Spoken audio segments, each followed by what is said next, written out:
Boduppal municipal కార్పొరేషన్లో Congress senior నాయకులు రాపోలు రాములు విలేకరుల సమావేశాన్ని నిర్వహించారు. బోడుప్పల్ మున్సిపల్ కార్పొరేషన్లో కాంగ్రెస్ సీనియర్ నాయకుడు రాపోలు రాములు ఫెడరేషన్ కార్యాలయంలో ప్రెస్ మీట్ పెట్టి నూతనంగా ఏర్పడిన కాంగ్రెస్ ప్రభుత్వంపై గత టీఆర్ఎస్ ప్రభుత్వ నేతలు కేసీఆర్, కేటీఆర్, కవిత, హరీష్ రావు కాంగ్రెస్ పార్టీ ఇచ్చినటువంటి 6 గ్యారంటీ పథకాలను అమలు చేయడం లేదని చులకనగా మాట్లాడడం సరికాదన్నారు. కొత్తగా ఏర్పడిన ప్రభుత్వానికి కొంత సమయం ఇవ్వాలని వారిని హెచ్చరించారు. 10 సంవత్సరాలు పాలించిన తెలంగాణ ప్రభుత్వం మీరు మాటిచ్చిన పథకాలు 10 సంవత్సరాల్లో ఎన్ని చేశారో గుర్తుంచుకోవాలన్నారు. మిమ్మల్ని ప్రజలు ఎందుకు దూరం చేశారో గుర్తుంచుకోవాలన్నారు. నోరు అదుపులో పెట్టుకొని కాంగ్రెస్ ప్రభుత్వంపై మరియు సీఎం రేవంత్ రెడ్డిపై అవాకులు చవాకులు మాట్లాడితే ఊరుకోపోమని గట్టిగా హెచ్చరించిన ఫెడరేషన్ చైర్మన్ రాపోలు రాములు. ఈరోజు కాంగ్రెస్ ప్రభుత్వం వచ్చి ఇంకా 60 రోజులు కాలేదు. 7వ తారీఖు వస్తే ప్రమాణ స్వీకారం చేసి 60 రోజులు అవుతుంది. ఈ 60 రోజులకే ఏదో తగలబడిపోతున్నట్టు, ఏదో మాట తప్పినట్టు, ఏదో హామీలన్నీ కూడా తుంగలో దొక్కినట్టు, ఏదో వీళ్ళు పరిపాలన సరిగా చేయనట్టు బీఆర్ఎస్కు సంబంధించినటువంటి కేటీఆర్, హరీష్ రావు, కవిత వీళ్ళందరూ కూడా ఇలా మాట్లాడుతూ ఉన్నారు. వారి వారి మీటింగ్లలో మాట్లాడతారు. ఏమంటా ఉన్నారు? ఈరోజు కేటీఆర్ ఏమంటుండు? 100 రోజులు టైం ఇస్తున్నామంట. ఆ తర్వాత ప్రజా పోరాటం చేస్తున్నాడు. హామీలు నెరవేర్చాలని 100 రోజులు టైం ఇస్తున్నాము, ఆడికెళ్ళి ప్రజా పోరాటం నిర్వహించినట్టు ఆయన. నేను ఈ సందర్భంగా కేటీఆర్ని అడగదలుచుకున్న, కేటీఆర్ అసలు మీ నాన్న ఇచ్చిన హామీలు ఒక్కొక్కటి గుర్తు చేస్తున్నా, నువ్వు అది గుర్తు చేసుకో, దాని మీద నువ్వు నీ ఆత్మ పరిశీలన చేసుకోమని అడుగుతా ఉన్నా. ఏంటిది అంటే, మొట్టమొదటి తెలంగాణ ఉద్యమం నడిచేటప్పుడు మీ నాన్న మొట్టమొదటి తెలంగాణ రాష్ట్రానికి దళితుడే ముఖ్యమంత్రి అవుతాడు.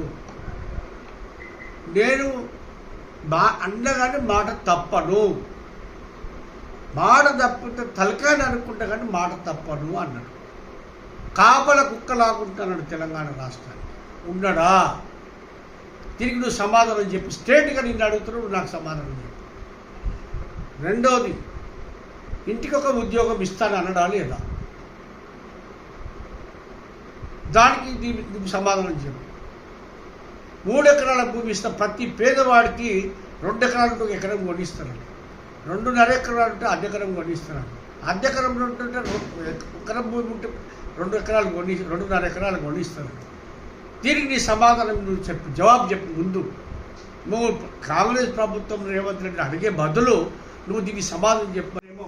నీకంటే నిజాము వాళ్ళ పాలన బాగుండేమో, ఒక నియంత్రణ పరిపాలన కానీ హిట్లర్ కంటే ఎక్కువ కదా నువ్వు చేసింది. ఎవరికి స్వాతంత్రం చెప్పు? ఎవరికంటే సమస్య వస్తే ఒక్క రోజన్నా నువ్వు వెళ్ళి అడిగినావా, పట్టించుకున్నావా? ఇలా ఆ బరిలెక్కని అమ్మాయి ఉద్యోగం రాక ప్రజా పోరాటమే చేసింది కదా. ఒక వికలాంగురాలు నీ దగ్గర తిరిగి తిరిగి తిరిగి తిరిగి తిరిగి అనేక క్వాలిఫికేషన్స్ ఉన్నా, విద్యార్థులు ఉన్నా కానీ నాకు ఉద్యోగం లేక తిరిగితే పట్టించుకున్నావా అని అడుగుతున్నా. ఇలా ఆమెకు రేవంత్ రెడ్డి గారు పార్టీ మీటింగ్లో కలవగానే ఎలక్షన్ అయిన తర్వాత ఫస్ట్ ఉద్యోగం ఆమెకు. నేను బరిలెక్క కూడా ఆమె అర్హతలకు తగ్గట్టు, విద్యార్థులకు తగ్గట్టు ఉద్యోగం ఇవ్వాలని చెప్పి ఆదేశాలు. ఇది కదా ప్రభుత్వము. మొన్న హాస్పిటల్ రెడ్డి, మన యశోద హాస్పిటల్లో కోమటిరెడ్డి వెంకటరెడ్డిని చూడడానికి పోతే ఒక అమ్మాయి అక్కడ నిలబడి అన్నా రేవంత్ అన్నా రేవంత్ అన్నా రేవంత్ అన్నా అంటే ఆమె దగ్గరికి పోయి ఆ సమస్య అండి, అసలు నీ దగ్గర అటువంటి పరిస్థితి ఉంది నా కేసీఆర్? ఈనాడన్నా ప్రజల ముఖం చూసినామని అడుగుతున్నాను నేను కేసీఆర్. ఇదేనా ప్రజాస్వామ్య తెలంగాణ అంటే?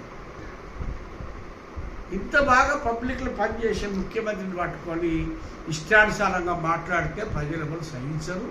ఆ వచ్చే ఆ 2 ఓట్లు కూడా మీకు పడకుండా చేసుకుంటారు. మీరు మొత్తం డ్యామేజ్ చేసుకుంటున్నారు.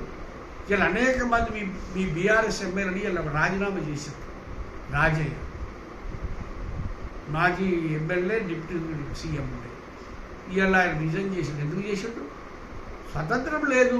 ఎమ్మెల్యేలో కలిసింది మీ అయ్య పోనీ ప్రగతి భవన్లో కానీ లేకపోతే తెలంగాణ భవన్లో కానీ మంత్రులకు కూడా ఎంట్రీ గేట్ లోపలికి పోయే అవకాశం ఉండనా? ఈటల రాజేందర్ ఇందాక ఇంటర్వ్యూలు చెప్పింది కదా, అనేక మంత్రులు గేట్ కాడ కూడా పోతే లోపలికి రానియని పరిస్థితి మీ దగ్గర లేదా అని అడుగుతున్నాను నేను. మంత్రులకే స్వతంత్రం ఇవ్వలే, ఎమ్మెల్యేని కలవలేదు నువ్వు. ఇలా నువ్వు మాట్లాడతావా? మీకు అర్హత ఉందా? ఇంత దుర్మార్గం చేసి దోట్లు దండుకున్నారు కదా. ఒక్కొక్కడు దోపిడీదారులను తెచ్చి పక్కన పెట్టుకున్నావు కదా. ఎర్రబండిని పెట్టుకున్నావు, తలసాన్ని పెట్టుకున్నావు, మల్లారెడ్డిని పెట్టుకున్నావు, దానం నాగేంద్రని పెట్టుకున్నావు, ఇంకా చాలా మందిని తీసుకొచ్చి పెట్టుకొని ఇలా ₹1 దండుకొని ఇలా కోర్టు గడించి ఉన్నారు కదా. తెలంగాణదంతా కూడా మీకేం అర్హత ఉందని నేను అడుగుతున్నా ఈరోజు. కాబట్టి ఖచ్చితంగా కాంగ్రెస్ ప్రభుత్వం పనిచేస్తుంది. కాంగ్రెస్ ప్రభుత్వం ఇంకా ఉంటుంది. ఏవైతే హామీలు ఇచ్చిందో మీరు ఏదో ఆ ఎలక్షన్ల కోసం మాట్లాడుతుంది. ఎలక్షన్ల కోసం 2 ఓట్లు వాడాలండి. మీకేమి అన్ని ఆశలు పెట్టుకోకండి. మీకు అత్యాశ అవుతుంది తప్ప మీరు దాంట్లో ఎక్కువ తక్కువ మాట్లాడితే 2 ఓట్లు కూడా పడని చెప్పి హెచ్చరిస్తూ మరొకసారి ముఖ్యమంత్రి మీద కానీ, కాంగ్రెస్ మీద కానీ, రాహుల్ గాంధీ మీద కానీ, సోనియా మీద కానీ, లేకపోతే ప్రియాంక మీద కానీ మాట్లాడితే తెలంగాణ ప్రజలు బట్టలు ఇప్పి కొట్టి ఎలగొట్టే పరిస్థితి ఉంటుంది. కాళోజీ గారు ఒక మాట అన్నాడు, ప్రాంతేతరుడు ద్రోహం చేస్తే ప్రాంతం దాకా తరలిస్తాం, ప్రాంతం వాడే ద్రోహం చేస్తే ప్రాంతంలోనే పాతరేస్తామంటే అట్లా పాతరేస్తారని చెప్పి తెలియజేస్తాను నేను. డాక్టర్ విజయరామారావు అప్పుడు మీ పార్టీలో ఉన్నాడు కదా, ఆయన అడుగుదాంపా. ఆయన ఎన్నో ఇంటర్వ్యూలు ఇచ్చాడు కదా, దాన్ని ఎందుకు మీరు ఖండించలేదు? ప్రత్యక్ష సాక్షి డాక్టర్ అక్కడే ఉన్నాడు కదా. నువ్వు బాత్రూంలో పోయి ఇడ్లీ తిన్నది మీ అయ్యా. అసలైన ఉద్యమకారులు ప్రజలు, కార్మికులు, కర్షకులు, విద్యార్థులు, మేధావులు, ఎంప్లాయీస్, వీళ్ళందరూ కదా కష్టపడ్డది. జేఏసీలు పెట్టి రోడ్ల మీద కుల సంఘాలు వీళ్ళు కదా ఉద్యమం చేస్తే వీళ్ళు అనుభవించింది మీరు. కాబట్టి నేను ఈ సందర్భంగా ఒకటే హెచ్చరిక చేస్తా ఉన్నా, 6 నెలల్లో 100 రోజులు అన్నారు, 100 రోజులు కూడా అయిపోతుంది. కానీ 6 నెలలు మీరు సమయం ఇవ్వండి. మీరు ఖచ్చితంగా ప్రభుత్వం ఇచ్చిన 6 గ్యారంటీలు అమలు చేస్తుంది. ప్రజల హృదయాలలో స్థానం సంపాదిస్తుంది. మెజారిటీ ఎంపీలు కాంగ్రెస్ పార్టీ గెలుస్తుంది. ఇంకా 10 సంవత్సరాలు రేవంత్ రెడ్డి గారు ముఖ్యమంత్రి ఉంటారు. రాసి పెట్టుకో, కేసీఆర్, కేటీఆర్ అని ఇస్తాం అని చెప్పి ఈ సందర్భంగా నేను తెలియజేస్తున్నాను. నిన్న ఇంద్రవెల్లి సభగా గవర్నమెంట్ డబ్బులతోన పార్టీ మీటింగ్ లాగా చేసిండ్రు అని ఎమ్మెల్సీ కవిత అభియోగం చేసింది. దాని గురించి వాళ్ళకి ఏమి లేవు. గవర్నమెంట్ డబ్బులతో చేసిందా, ప్రజా విరాళాలతో చేసిందా ఆమె తెలుసంటున్నా. చూపిస్తుందా? ప్రచార సభ, పార్టీ సభ, అదేవిధంగా ఇంకేమో అంటుంది కదా ఆమె. ప్రియాంకను ఎందుకు పిలుస్తారు రేపు? 500 గ్యాసు ఇంకేదండి.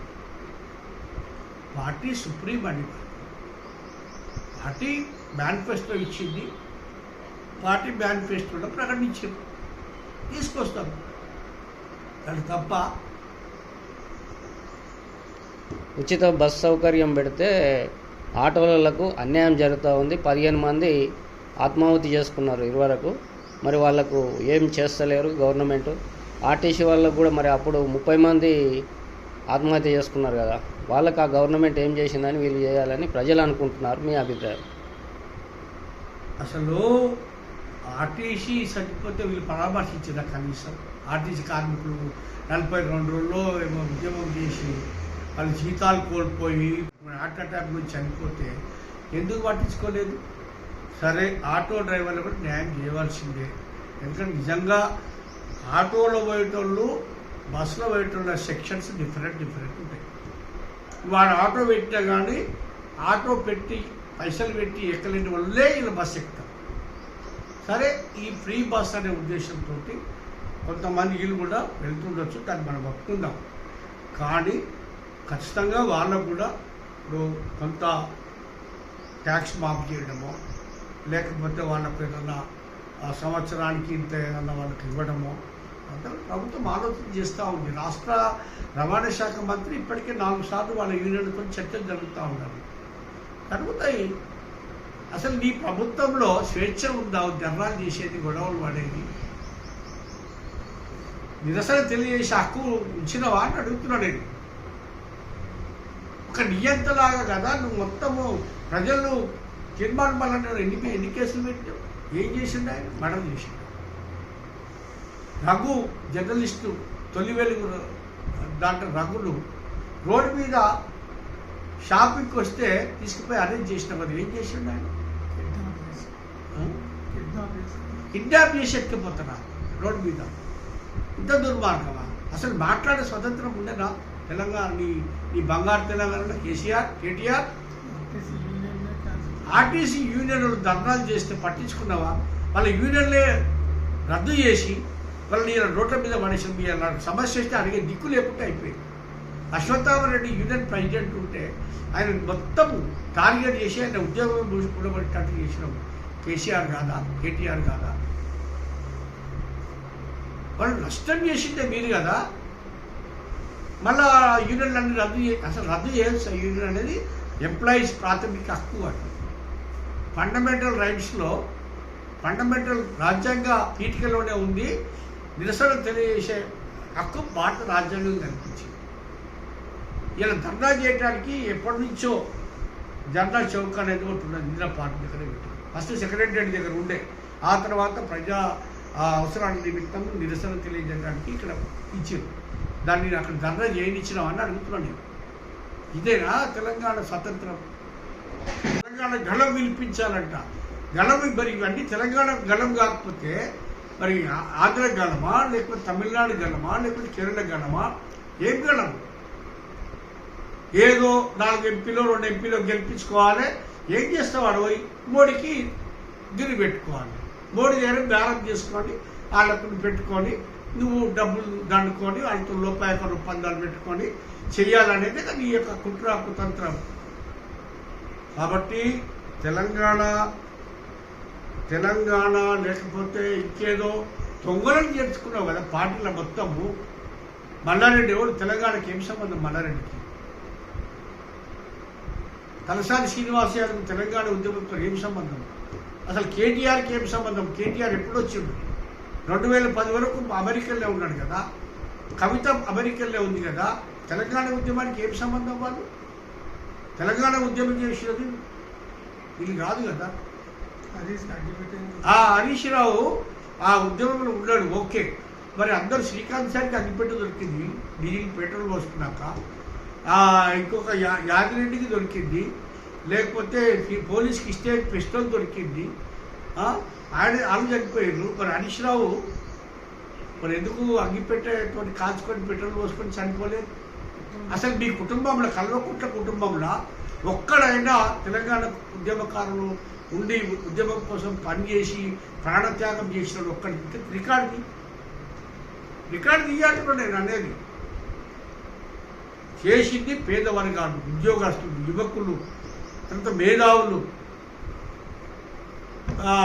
ఏది జయశంకర్ సార్ కానీ, కోదండరామ్ కానీ, అదేవిధంగా కేశవరావు జాదవ్ కానీ, విమలక్క కానీ, తర్వాత ఇందయ్య కానీ, అదేవిధంగా ఈ కొంతమంది కేకే మహేందర్ రెడ్డి సిరిసిల్ల పోటీ చేసిన ఆయన కానీ, రహీం కానీ, చిట్ట బాలకృష్ణారెడ్డి కానీ, రాముల్ నాయక్ కానీ, వీళ్ళ ఆధ్వర్యంలో ఉద్యమాలు నడిచినాయి. వాళ్ళు ఏదో మీరు పోయిర్రు, దొంగ దీక్షలు చేసినాం, సావు నోట్లకు తలకాయ పెట్టిండట. సావు నోట్లో ఏడబెట్టిండే దొంగ దీక్ష. అసలు నువ్వు కేటీఆర్ కేసీఆర్ పోయి దీక్ష హాస్పిటల్ దీక్ష చేస్తే మాకు తెలంగాణ వద్దు, ఏమొద్దు అని చెప్పి మొత్తం మరి ఏం తిన్నారు పబ్లిక్ అంతా.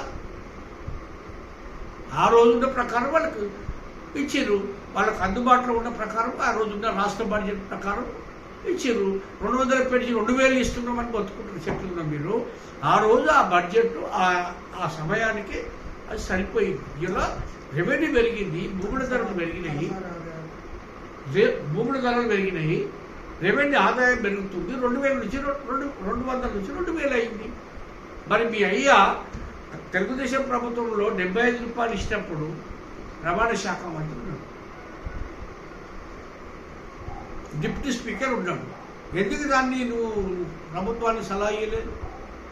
ఎందుకు నువ్వు దాన్ని గట్టిగా బయటికి కొట్లాడి చేయలేదు? ఆ రోజున్న పరిస్థితి అది. ఆదాయం అనేది మెల్లమెల్లగా పెరుగుతుంది. ఆయన నడుచుకుంటూ పోటీ ఇలా కారు కొంటున్నారు, ఇల్లు గుడిసెలు ఉన్నోడు బిల్డింగ్లు అవుతున్నాయి. ఆర్థిక పరిస్థితి ఆర్థిక దాన్ని బట్టి పెరుగుకుంటా ఆయా సందర్భాలను బట్టి ఆ విలువలను బట్టి ఆదాయం పెరుగుతుంది. ఇలా కాళేశ్వరం కట్టినాడు 1 లక్ష కోట్లు చేసి అప్పు చేసి ఇలా మొత్తం కుప్ప కూలిపోయింది కదా మేడిగడ్డ మొత్తము. అసలు ఎవరి సలహాలను పాటిస్తున్నావా? ఇలా సీనియర్ ఇంజనీర్లు కూడా ఇప్పుడు వాళ్ళు బయట ఓపెన్ అవుతున్నారు, ఇప్పుడు స్టేట్మెంట్ ఇస్తున్నారు. మాది ఏం తప్పు లేదండి, మా సలహా పాటించలేదు, ఆయన ఇష్టానుసారంగా కట్టమని మేము కట్టినాం. ఇది కదా ఇలా అందరినీ ఎవరు బాధ్యులు, దానికి ఎవరు భరించాలి డబ్బులన్నీ? ఇవన్నీ కూడా మీతో రికవరీ చేయాలి ప్రభుత్వం చిత్తశుద్ధి ఉంటే. ఎవడైతే దానికి బాధ్యుడు ఏంటో అవన్నీ కూడా తీసుకొచ్చి దాంతో మరి ప్రిపేర్ చేయించి ప్రజలకు అందుబాటులో తీసుకున్నాను. కాబట్టి ఈ సందర్భంగా నేను కేటీఆర్కు, కేసీఆర్కు, హరీష్ రావుకు, కవితకు ఒకటే హెచ్చరిక చేస్తా ఉన్నా, ఖబర్దార్ అన్నీ పూసుకొని ఒక 6 నెలల తర్వాత మీరు మాట్లాడండి. ఏదో ఎలక్షన్స్ వస్తున్నాయి కదా, మళ్ళీ ఎంపీ గెలవాలి, తెలంగాణ వాయిస్ ఉండదంట. తెలంగాణ వాయిస్ ఏడుందా? నీకే లేదు తెలంగాణని పదార్థుల నుంచి బీఆర్ఎస్ అని పెట్టుకుంది కదా, ఇక తెలంగాణ ఏడుంది నీకు? అంటే నువ్వు మాట్లాడకపోతే లోక్సభలో ఎవరు మాట్లాడరు, ఎవరు బీజేపీ సంబంధించిన వాళ్ళు కానీ లేకపోతే కమ్యూనిస్టులకు సంబంధించిన వాళ్ళు కానీ కాంగ్రెస్ ఎంపీలు ఉంటే తెలంగాణ కోసం మాట్లాడకుండా ఆంధ్ర గురించి మాట్లాడతారా, లేకపోతే మహారాష్ట్ర గురించి మాట్లాడతారా, లేకపోతే తమిళనాడు గురించి మాట్లాడతారా? ఒక ఉద్యోగికి అన్ని 1000 కోట్లు, అన్ని 100 కోట్లు ఎక్కడిక్కడ వస్తుందండి? వాడు విన్నాడు, మీకు పెట్టి. అందుకే నువ్వు మౌనంగా ఉండవు, ఏం పట్టించుకోకుండా. ఏమనంటే మేము ధనవ ఏడు రాష్ట్రం ధనవంతం చెప్పు, ధనిక రాష్ట్రం. మీరు ధనికులైంది. బంగారు తెలంగాణ అంటే ఎవరికి బంగారం అయింది? నీ ఇల్లు బంగారం అయింది, కేసీఆర్ ఇల్లు బంగారం అయింది, 100 కోట్ల ఫ్లైట్ కొన్నాడు, కేటీఆర్ ఇల్లు బంగారం అయింది, హరీష్ రావు ఇల్లు బంగారం అయింది, కవిత ఇల్లు బంగారం అయింది, ఎవరి ఇల్లు బంగారం అయింది చెప్పి అసలు మీ కుటుంబానికి ఉన్న అర్హత ఏంటిది అని నేను అడుగుతున్నా. దివాన్స్ ఎవడండి? దివాన్స్ పోయి భద్రాచలంలో పోయి శ్రీరామునికి పట్టు తలంబరాలు ఇస్తాడా? ఏ వదన పోయి ఇచ్చాడు చెప్పు? ఏ వదన దివాన్స్ పోయి ఇచ్చాడు చెప్పు? దేవాదాయ శాఖ మంత్రి పోవాలి, లేకపోతే ముఖ్యమంత్రి పోవాలి. That is the procedure. అంతేగానికి ఎవడు ఎందుకు వాడికి ఏ అర్హత మీద ఏ హోదా మీద మీరు పంపించి చెప్పండి అని అడుగుతుంది. ఇష్టానుసారంగా మీరు చేసి వ్యవస్థను అంతా కొల్లగొట్టి దీన్ని లూటు చేసి తెలంగాణ రాష్ట్రాన్ని మొత్తం కుప్ప చేసి కోట్లు దండుకొని ఫామ్ హౌస్లో 14 ఎకరాల భూమి, కోట్ల విలువైన భూమిని నీ పార్టీ ఆఫీస్ కట్టుకోవడానికి ఖరారు చేసుకుంటావా? 30 కోట్లకు 37 కోట్లకు తీసుకో అంటే ఎవరిని మోసం చేస్తుంది మీరంతా? ఎవరి భూములు కొల్లగొడుతున్నారు?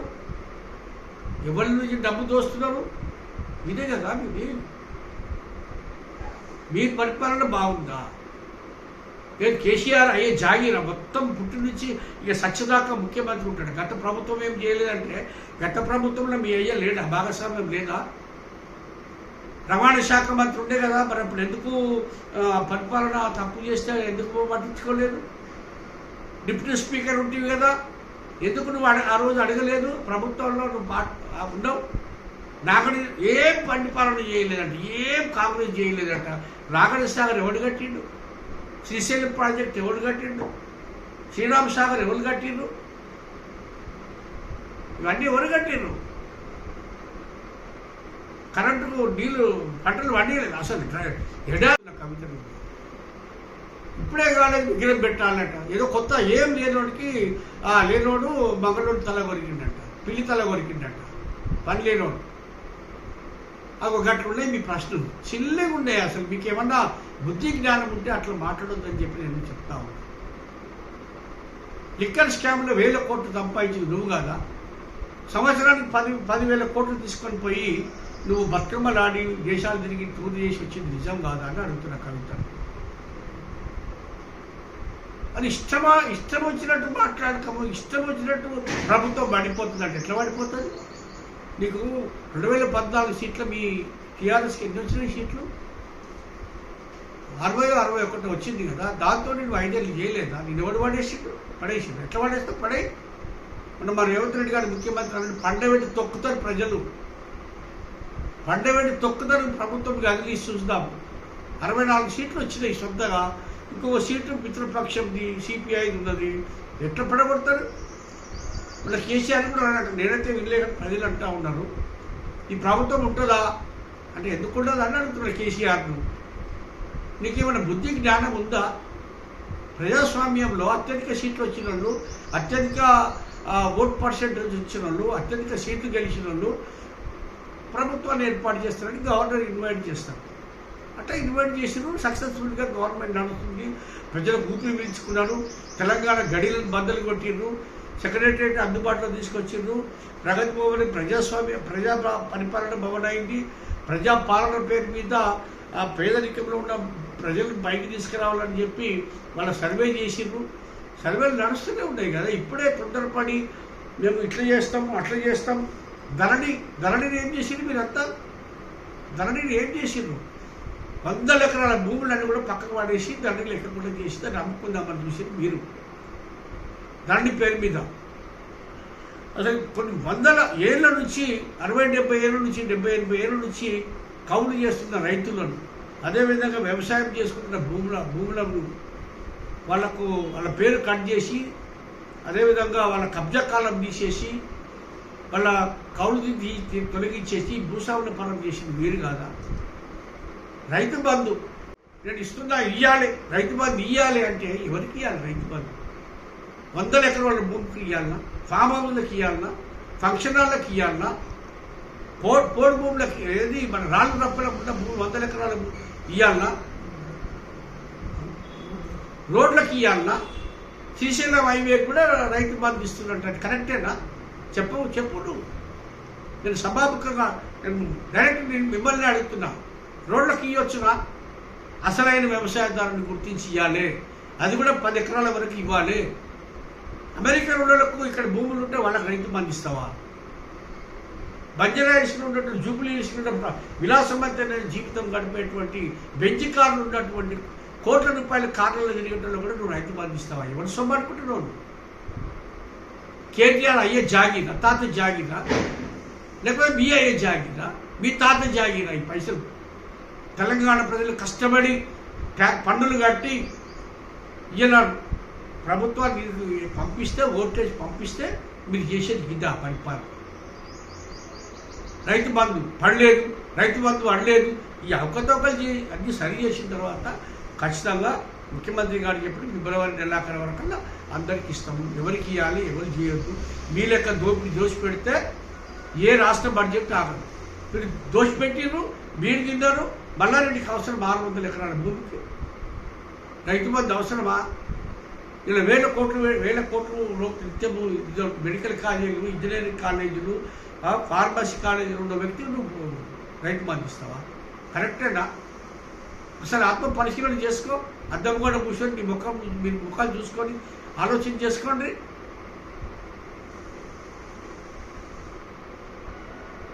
ఇష్టానుసారంగా మాట్లాడుతాడు. బాలకృష్ణ ఎవరండి? ఇలా శివబాలకృష్ణ మున్సిపల్లో 500 కోట్ల తిమ్మిగలం బయటపడ్డది. మున్సిపల్ శాఖ మంత్రి ఎవడు? కేటీఆర్ కాదా? మరి నువ్వు ఏం చేసినావు? వాడి మీద అజమాయిషి ఏమాత్రం ఉంది నీకు అధికారుల మీద?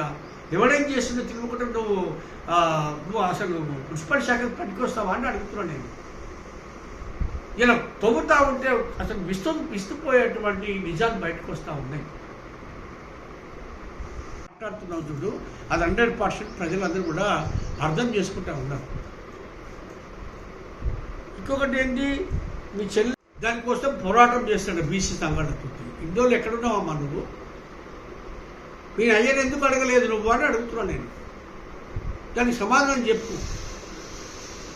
మీరు ఎందుకు పెట్టకుంటే ఎవరైనా వద్దన్నారా? 125 అడుగుల అంబేద్కర్ విగ్రహం పెట్టారు, దాన్ని స్వాగతించారు కదా ప్రజలు. మరి అట్లనే పెట్టనుంటేవి.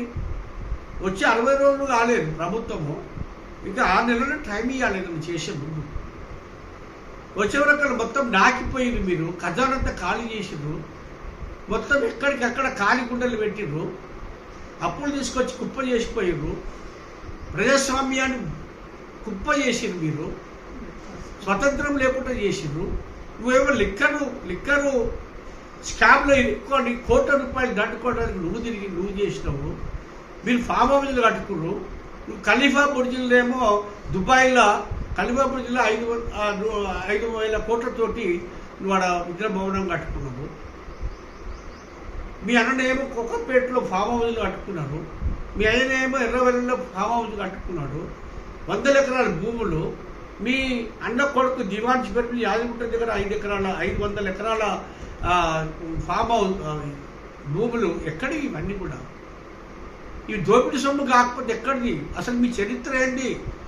మీ అయ్యే చరిత్ర ఏంది? గత ప్రభుత్వాలు ఏం చేయలేదని మాట్లాడుతుంది మీరు. అసలు మీరే చేసిందా? తాగడానికి నీళ్ళు లేకుండా అంటే నీళ్ళు లేని మనిషి బతకగలిగిందా? విద్యాలయాలు ఎంత పకడ్బందీగా నడిచినాయి. ఉస్మానియా యూనివర్సిటీ కానీ మిగతా కాకతీయ యూనివర్సిటీ కానీ మిగతా యూనివర్సిటీలు కూడా ఎంత బ్రహ్మాండంగా నడిచి విద్యా వ్యవస్థ ఉండేది. నాశనం పట్టించింది కదా మీరు ఫండ్స్ కేటాయించక. గతంలో 14% విద్యకు కేటాయిస్తే మీరు చేసేది 6%. ఇవాళ అక్కడ బాసరలో IIIT దగ్గర పిల్లలు చచ్చిపోతా ఉన్నారు, ధర్నాలు చేస్తుంటే పట్టించుకున్నారా? కొండగట్టులో బస్సు కింద పడి చచ్చిపోతే, పేదలు చచ్చిపోతే అక్కడ వెళ్ళి పరామర్శించరా మీ అయ్య? నువ్వు కానీ మీ అయ్య కానీ మీ అన్న కానీ పరామర్శించరా? అదేవిధంగా ఇక్కడ పిల్లలు రైల్వే ట్రాక్లో ఇరుక్కపోయి చనిపోతే, ట్రైన్ యాక్సిడెంట్ చచ్చిపోతే పోయి పలకరించిందా? అసలు మీకు ఏమాత్రము ఏమన్నా మానవత్వం ఉందా పిల్లల పట్ల, ప్రజల పట్ల? కరెక్ట్ ఉడితే నువ్వు నిజంగా రాజకీయ నాయకుడి అయితే ఫస్ట్ నీకు సమాధానం చెప్పు. నువ్వేది టైం ఇచ్చేది? ఇప్పటికే 2 గ్యారెంటీలు అమలవుతున్నాయి కదా విజయవంతంగా. ఒకటి, ఫ్రీ బస్సులు నడుస్తూనే ఉంది. రెండోది,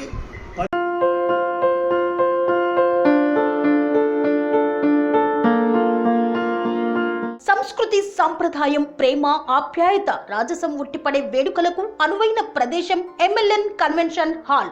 కని విని ఎరుగని రీతిలో జరిగే మీ ఇంటి కళ్యాణ వైభోగానికి అందమైన కళ్యాణ వేదిక MLN convention hall. MLN convention hall ప్రత్యేకతలు: సువిశాలమైన wedding hall, centralise AC banquet hall మరియు విశాలమైన డైనింగ్ హాల్. వధువరుల కోసం ప్రత్యేక AC మరియు నాన్ AC గదులు. నక్షత్రాల వెలుగులో పచ్చని పచ్చికపై పార్టీల కోసం అనువైన గార్డెన్. MLN కన్వెన్షన్ లో CCTV పర్యవేక్షణతో పూర్తి భద్రత. ఎక్స్పీరియన్స్ అండ్ ప్రొఫెషనల్ వర్కర్స్ గల అన్నపూర్ణ గ్రూపు వారి సేవలు. 2000 వాహనాలు పార్కు చేసేందుకు సువిశాల పార్కింగ్ సౌకర్యం. మీ ఇంట జరిగే అన్ని శుభకార్యాలకు, పెళ్లి, reception, engagement, birthdays, get together, corporate events, ఏ ఇతర శుభకార్యాలకైనా అందమైన వేదిక MLN కన్వెన్షన్ హాల్. బుకింగ్ కోసం సంప్రదించండి 7550438888 మరియు 7550428888. మా అడ్రస్ చీర్యాల లక్ష్మీ నరసింహస్వామి దేవాలయం ప్రక్కన, near outer ring road, Keesara junction, Cheeryal గ్రామం, మేడ్చల్ జిల్లా.